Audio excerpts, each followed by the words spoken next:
Here we go. Brett Johnson, today's pioneer in the asset class of sports, specialized in sports franchise investment and real estate for urban development specific to sports and entertainment venues and infrastructure. Can you tell us how did you educate yourself on the profitability and returns for investments in sports franchises, given that this was an industry where it was known to be a trophy asset class? Did your background from Brown University studying history and your MBA help you? Yeah, I think everything that I've done in my career has contributed in some way or another to as I like to say, I'm blessed to do today in sport. I came at all of it from a very entrepreneurial perspective. Um, and now I'm in my second decade of what I call focus on sports as an asset class. And during that time, there's been an incredible change in appetite from an investment perspective, both institutionally and with high net worth investors, to have some form of allocation into sports. So that's been very, very positive. But my arc again has just been entrepreneurial. I saw an opportunity in Phoenix. I saw an opportunity in England. I saw an opportunity in Rhode Island. You said in the intro, you referred to me as a pioneer. There's That's a very appropriate, I think, statement today because I've closed this morning. I closed on an investment into a company called Pioneer Sports, and Pioneer Sports is the parent company for Surf Sports, and Surf Sports is the largest by revenue youth soccer platform in the United States. They have over 40,000 boys and girls across 18 states, and they've got a beautiful facility in Del Mar, which is San Diego. And that's a investment opportunity that I have pursued for many, many years, and I'm very pleased to finally have the investment closed, and I'll be joining the board, and I'm really excited about it. It really, the more I know about sports, the more I like youth sports. And what problem did you figure out that needed to be solved in youth sports with acquiring Pioneer Sports? I mean, given the investment that I've had historically in professional sports, and with Phoenix Rising, obviously with Ipswich Town, and our success in England, and then as you highlighted, the project behind me is my Rhode Island project, my Rhode Island Stadium, it's my Rhode Island USL team, and then all the real estate that will develop around that. But um, for a while, for 10 years, I've been very aware of what I'll call the attractive demographics in the United States of youth sports. It's an asset class that's largely uncorrelated with the rest of the economy, um, and it's largely recession proof. Families invest a lot of money in their kids and in youth sports, and it's usually not an investment that they're going to cut anytime soon. Said differently, if they'll usually cut other areas of spending before they take their kids out of youth sports, and that for a lot of reasons is an asset class that appeals to me. Okay. And how did you when did you begin investing in sports? We know and we read on headlines that you began in 2005 with your family office, Benevolent Capital. And but how did you teach yourself about the industry? Where did you learn about how to monetize in this space when traditionally North American sports there were important franchises like the New York Cosmos, who today don't exist anymore. Um, Teams in Canada who competed in NASLs and USL championships who today don't exist anymore. To enter building projects into this field, and monetizing them and making um, your projects, start calling yourself as a pioneer in the asset class of sport? Yeah, so I used to run a fairly large global computer accessory company. It was a company called Targus. The guy who founded the company, he was from England, and he literally created the very first portable computer carrying case. And I had a good run with that company. In my last role there, I was the president of the company. I was based in Southern California. We sold it in 2005, and I took proceeds from that sale and I founded Benevolent Capital, which is my family office. I have an identical twin brother. We work closely with each other. Benevolent has now become a diversified portfolio of private equity, venture capital, and now professional sports and real estate associated with professional sports. My twin brother does the heavy lift with the private equity and venture capital. And so Aura Ring is one of our investments. Athletic Brewing, the leading non-alcoholic beer, is one of our investments. But my brother frees me up to focus on sports as an asset class. And that began in 2014 when I saw an opportunity where Phoenix, Arizona was the biggest invest market without a Major League Soccer team. And the pathway to Major League Soccer at that time was coming through the United Soccer League, or USL. And so, long story short, is I bought Arizona United, which was based in Phoenix. I rebranded it to Phoenix Rising. I brought in an incredible group of partners, one of whom convinced Didier Drogba to come join our ownership group. And we built a stadium in a great location. And it really put, I would certainly have put Phoenix on the map in terms of soccer. I would say you had a big boost to USL. I mean, the amount of global coverage for the league relative to the fact that Didier Drogba was now an owner in one of the teams and finishing up his career, I think that had a huge boost. But, from I think just to get to your specific question, I started to recognize what I believe are the superior return on economics or return on investment of the right USL team in the right market with the right stadium with the right surrounding real estate development. And that's my Rhode Island project. And a lot of that was born out of the fact that I went to school there. I went to Brown University.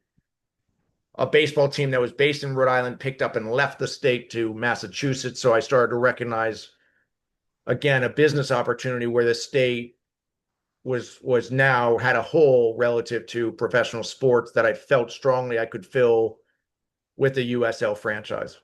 And so just this month, we opened up the stadium behind me. Uh, the response has been incredible. And I just believe strongly in the right stadium in the right location is worth its weight in gold. And then, the last bit of it is real estate becomes very important to the business model. None of these ventures are for the faint of heart. They're difficult to finance. They're difficult to cash flow. So real estate becomes important because it's a driver of additional return on investment that, from my vantage point, is almost a requisite when it comes to the business plan. And so, Brett, your Tidewater Landing Stadium has been launched since 1 month ago, and it immediately had a great response, just like last year's um, Rhode Island final in the USL Championship. And the same happened with Phoenix Rising when you first began um, its operation, starting immediately to win and pick up trophies. I remember I was probably 10 years old when I watched for the first time a video of Didier Drogba scoring this amazing half field free kick um, from half field. And that's how I learned that Phoenix Rising was on the map. Yeah. And so, could you please explain to us, when building your sports franchise project, where do you start from ideation to how will you put this on the map that people around the United States know about that franchise, then also internationally, and also how do you build the commercial development teams and the experts and specialists that make you win the trophies on the field? So I'm always I'm always quick to give credit to a business book that I highly recommend anyone read. But the title of the book is Who, Not How. The author is a gentleman by the name of Dan Sullivan. And Dan Sullivan focuses on, he's got an entire platform called Strategic Coach, which works with entrepreneurs. And that book, Who Not How, it's not an exaggeration to say I live it every single day. The punchline is anytime you want to get something done, you need to find the right who. If I want to get a stadium built, I need to find a who in terms of an individual who's got the requisite experience and what I'll call sort of demeanor, bedside manner, competency to get a stadium done. And I found that with my partner in Rhode Island. When it comes to the teams that I've been blessed to be a part of and the success that we've had on the pitch, it always comes down to finding, the right general manager, the right technical team, building the right culture. But I've always been very quick to make sure that I don't take undue credit for the success of my teams. I'm not signing players. I don't, people approach me all the time with some player they want me to take a look at. I really don't do that. I'll be happy to share with individuals on my team who make that decision. They've got to own the decisions of the success on the pitch. The day that any ownership group I feel starts to get overly involved in making those decisions, then you have trouble with that. And in other words, just because I've been successful in other areas of my life doesn't make me someone who's fit to decide what the roster should be on the football pitch. I feel strongly about that. I love this sport. I think I've got a good eye for it. But by and large, I just want to find really talented people who are the best at that, give them the right latitude to make the right decisions. And God willing, more often than not, good things will happen. And so I was instrumental in Mark Ashton, who we hired as CEO of Ipswich. Mark was critical in hiring Kieran McKenna, who last year was voted the manager of the year in English football. The two of them effectively led Ipswich to back-to-back promotions from League One all the way up to the Premier League. Conno Smith, our general manager and head coach in Rhode Island, Michael Parkhurst, they're the ones who deserve credit for Rhode Island's incredible season, making it all the way to the championship in our first season, winning the Eastern Conference. And then a whole host of other people in Phoenix Rising deserve credits for all the trophies we've won there, including obviously the USL Championship in when was that? 24, I think, 23.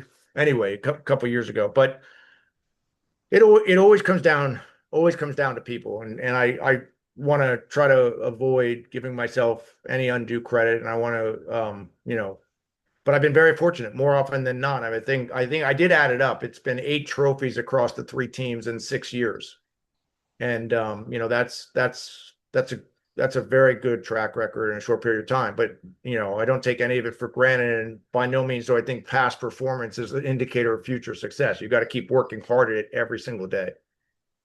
And so I'm reading that today NFL franchises to win on the field are hiring Ivy League graduates who are analysts and super savvy with the use of building with artificial intelligence. And so for the sporting growth, before we touch on the commercial development and real estate development, how do you think the best decisions for sporting development and winning on the field are made today? Is it through the experience of experienced sporting directors, but who don't know that and who aren't that savvy with today's technology and data intelligence? Or how can today's young professionals educate themselves to make the best decisions for sporting success, leading a franchise? Yeah, a good question. Again, I do think it's an exciting time in terms of the evolution of data analytics and the success that certain teams have had relative to it. And you can see examples of it in almost every league in the world in terms of teams that have started to show a success or track record in that regard. I might say, in my opinion, it might be a little too early to declare victory or to say like that all of a sudden every single one of those teams are going to now have deep deep benches of PhDs that are, experts in data and data mining and artificial intelligence and all that other stuff. I mean, if that ends up becoming the case, then again, eventually it all reverts back to some form of a mean again, like then if they're all doing it, at some point, then, again, not every single one of them is going to win a championship every single year. So it's, look, I no doubt there's a host of different examples of success in that broader space. Um, but I also do believe that there's some element of just luck, if you will. And there've been a lot of articles increasingly about the fact that sometimes you just it's a host of different things that come together, but sometimes literally the difference between one team and another is they one way or the other they just seem to get that lucky bounce a little bit more often than the others do. And again, that could be because they work harder or they coach better or whatever it might be. But I try not to think too much about the fact that, like, if you will, the people that I've been associated with are more intelligent or better than anyone else. It's sometimes there's luck. Luck might play a role in it as well. And what was one of the most important difference from building in 2015 and Arizona United, transforming them to Phoenix Rising FC, building a successful sporting and commercial culture there, to building today in 2023 Rhode Island FC project? What was one major thing that changed in building? Well, I mean, I think ultimately it doesn't come down to money. Like putting a winning product, it takes almost as much money to have a bad team as it does to have a good team. And you see it in from the experience I've gained in England. There are some incredible ownership groups that invest an incredible amount of money um and have great results to show for it. And there's a whole bunch of them that have really poor results to show for it. And so Tom Brady in Birmingham, they got relegated last year. It wasn't because of a lack of money. Now they're getting promoted back up this year. So, what I'm not quite sure. I haven't dived deeply into it, but again, sports is just an interesting business. And from my perspective, there's nothing better than being involved with sports. I mean, I love it. I love, this weekend my Rhode Island team is playing, Ipswich is playing. I just can't wait for the games. I'm like, I find it very during the brief windows in the calendar where I don't have some team playing, that becomes I miss it, if you will. I can't wait till the season to start up. And tomorrow is or Sunday is the last day of the Premier League, so I'll miss it. And then but I won't have to wait too long, and the team will be at it again. Albeit, obviously, Ipswich is going to be playing in Championship next season. And we mentioned before that the most important um, factors you take into consideration is the real estate aspect when investing in a sports franchise. So, from your background in um, in selling computer and laptop specific product to your academic progress and founding Benevolent Capital, how do you can you guide us on how did you educate yourself to identify real estate development opportunities, or was it just your entrepreneurial instinct? So it's not a bold statement to view sports, certainly in the United States, is in many respects a real estate play. I live in Los Angeles. If you look at LA Live, which is obviously the downtown LA real estate development centered around the Lakers and the LA Kings, the hockey team, it's transformed downtown LA in terms of all the real estate development that's come about. If you look at Atlanta Braves and SunTrust Park, in that market, again, an incredibly successful live, work, play development. So I effectively, I'm just taking pages from those playbooks, but I'm adopting it in what I'll call a USL format, and I'm focusing on what, with the utmost respect, is you would largely consider secondary markets, smaller markets. Rhode Island, is the smallest state in the union. But an incredible state, incredibly rich demographics, great geographical location on the Eastern Shoreboard in New England between New York City and Boston. So, again, one of the markets that I really coveted with this, but my entire business plan with Rhode Island was always predicated on the ability to develop real estate. It was non-negotiable as far as I was concerned.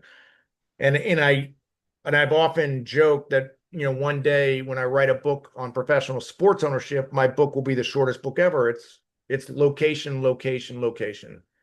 The value of and I should give them proper credit. So the stadium now is called Centerville Bank Stadium. It's our partner in Rhode Island that has the naming rights for the stadium. But this is anyone who's been to the stadium now can attest. I mean, it's an exceptional location, right off the highway, right outside of Providence, right down the road from Boston, on a beautiful river. And this was land that previously to us developing it was a brownfield site that was holding back the entire development in that city, in the city of Pawtucket. So now that we've completed the stadium, we're starting to move forward on all the multifamily housing. And Rhode Island, like a lot of markets, has a real need for additional housing. So I'm very excited to move forward with that. And then I'll look to see if I can copy and paste the success of our Rhode Island project in other markets in partnership with USL, which I'm also excited about. And how do you build the commercial venues around the stadium? How did you sense and start to feel what does the fan want around the stadium that is accessible and easy to, and what do they want? Yeah, we will build things like I think at some point a food hall, probably some bars, sports bars, etc. But the retail side is going to be sort of what I'll call phase two for sure. Like in other words, the housing is the real focus on both sides of the river that we kind of sit on. Okay.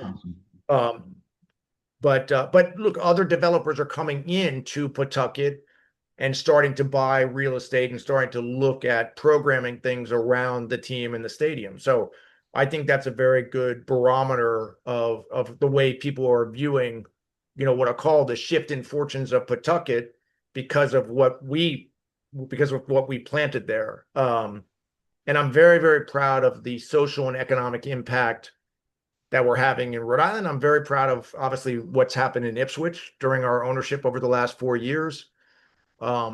Because these teams, if they're done right, they can and should create a fair bit of positive economic momentum, increased jobs, increased investment, et cetera. And it's a utility in terms of the broader space that I'm very proud of. And because, for example, I grew up in in South Florida and Miami Beach when the Miami FC was just born in the NASL. And when I was going to this, when I was going to the games, I noticed that outside it was in a big parking lot in of a university, and I knew that the fans what they wanted was the food and the beer because it's a Latin American community, and then there was the team shop. Now, do you educate yourself on, for example, what is the culture of the city in which you build in, and what are the preferences of the fans? Is that a big player of how you build the commercial landscape that surrounds the stadium, or is it not that important to take into consideration for the listeners who are builders in sports? No, I think the quick answer is you obviously have to be sensitive or attuned to what I call the demographics, relative to any project. So, our focus has been on creating a world-class experience for anyone who comes into our stadium. And so the reviews for the design of our stadium has been incredible. The design of the concourses, the ability for fans to move around, the sight lines, there's not a bad seat in the entire venue. The quality of the reaction from the community in terms of when we're playing, just see the way all of the very diverse crowd, everything from young to old, from the every single demographic, and Rhode Island is an incredible sort of soccer rich state. the Portuguese, the Italians, Colombians, West Africans, so South America. So, that's one of many, many things. And this is their sport. This is the sport that they love. So, it's again one of many things I'm humble and proud about in terms of being able to really give them something to cheer on in their own state. Because previously in Rhode Island, if you really wanted to cheer a team on, you were almost always going to Boston or New York. Okay. Okay. And when you mentioned before the housing development opportunity around sports venues and sports infrastructure, you mentioned housing. Is it athlete related housing or is it for the fans? Who is this? Yeah, I mean, at some point we do put our players up in nice housing. At some point we could ostensibly move them into the housing that we build around the stadium. But this is really market rate multifamily development.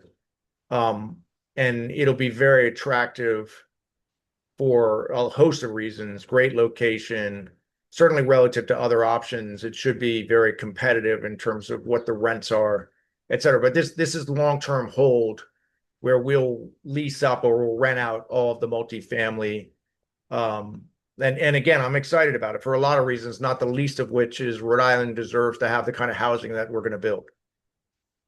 And so when you plan for the urban development, first which is the first point that you plot on the map of your urban development? So then, what is the surrounding? Well, for us, there was a baseball stadium that was empty that the state wanted us to take over. And again, the Okay, geometry of baseball and soccer they're okay, not compatible. It's a diamond versus a rectangle. The baseball stadium was in a fairly dense neighborhood far off the highway. And so from my vantage point, didn't work at all because as I said, it wasn't a great location. My partner and I were very focused on getting the rights to develop the site that you see behind me, which is right off the highway and on this river.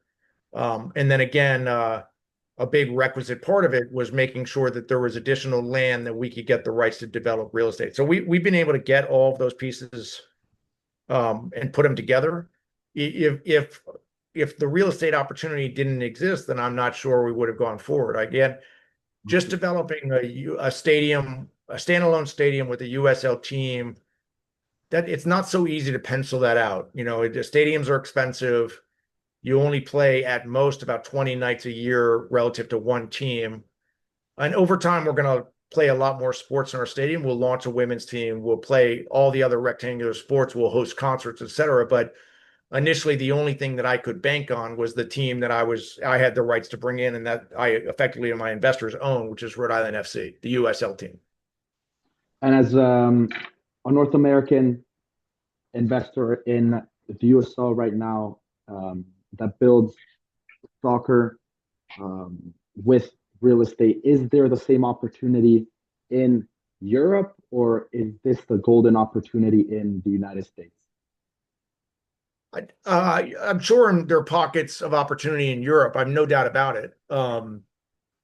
I think that there's an absolute blue ocean opportunity in the United States and Okay. specifically around USL. I mean, USL is like, I suspect you and a lot of your listeners are aware, USL's announced the intent to adopt promotion relegation. It's announced the intent to create a Division One sanctioned league, which would be, ostensibly the same sanctioning as Major League Soccer. So that would then give USL three levels in the soccer pyramid and adoption of promotion relegation, games of consequence. I think there's no better construct in terms of fan engagement. I don't think there's a better construct in terms of player development than that. So long way of saying, I think USL is making some very smart moves in terms of how to differentiate itself. And I think it'll continue to attract great ownership groups at all levels of the pyramid. But if you're an entrepreneur who've got a decent balance sheet and well connected in certain areas of this great country of ours, it's a great opportunity to buy USL League One, which is the third level in the pyramid, buy the rights, build a stadium, get surrounding development rights, real estate development rights, God willing, put a good product on the pitch, win the league, go up to championship, win the league, go up to the Premier League. I mean, that's what Wrexham's been rewriting the book on this. Um, so anyway, it's a long way of saying you don't need to be a billionaire and try to pay 600 million for an expansion fee to MLS. There's other ways to approach the sport in the United States now. And because this was going to be the final question for our audience on the blue ocean opportunity, of um, how you invest in sports. For you've invested in the number one non-alcoholic beer company, um, Pioneer Sports, which is today revolutionizing youth sports, winning sports franchises like Rhode Island and the Phoenix Rising. So, is that the golden message that you share on how to educate our audience on identifying and building blue ocean opportunities um, Yeah, in I think sports? so. Yeah, I try to always say it with humility. I mean, I feel very fortunate to with where all of it's come over the last decade. Um, again, none of it's easy. It takes a lot of patience, perseverance, a lot of optimism, and look, these are the projects that have gone right ultimately, that are kind of on the scoreboard.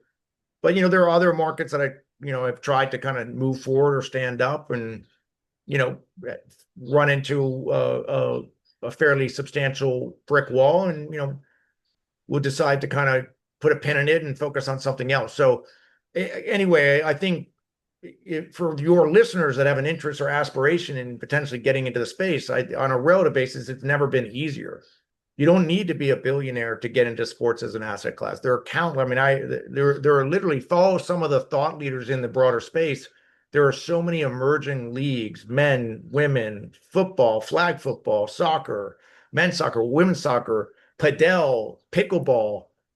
I mean, I've recently seen an opportunity that I really like in all places in rodeo. I've seen a rodeo opportunity that I find very attractive. So anyway, I think there's limitless amounts of ways to get involved in the space. Um, None of them, I want to be very clear to qualify this, none of them are easy, and all of them are kind of fraught with risk. But if you got, I think, the right attitude and the right, balance sheet to a degree, and the right relationships and the right vision, there's no lack of things that you can do to start to get into the space. And again, you don't need to inherit an NFL franchise because you got lucky because your family owned it since 1960. There's, lots and lots of entrepreneurs and others that are getting involved with sports at a much lower sort of entry price. Golden advice for our audience today on educating on how to find and identify, enter the sports investment asset class from the pioneer of the sports asset class.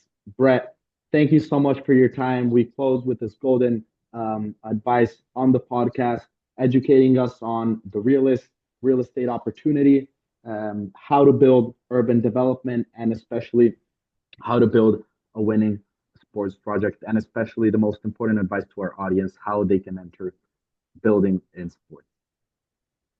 What a pleasure, my friend. Really enjoyed it. Thanks for all your great questions, and I appreciate everyone who's out there listening to this, as always. So thank you. Thank you.